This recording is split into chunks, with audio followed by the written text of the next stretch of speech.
Hi friends, నేను ఏ గుడికి వచ్చినానో ఎక్కడికి వచ్చినానో కామెంట్ చేయండి. నేనైతే భద్రకాళి టెంపుల్కి వచ్చిన.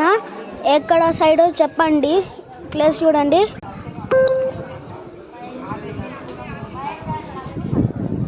ఈ లేక్ చూసి మీరు చెప్పగలరు అనుకుంటున్నా. ఈ లేక్ చూడండి కరెక్ట్గా.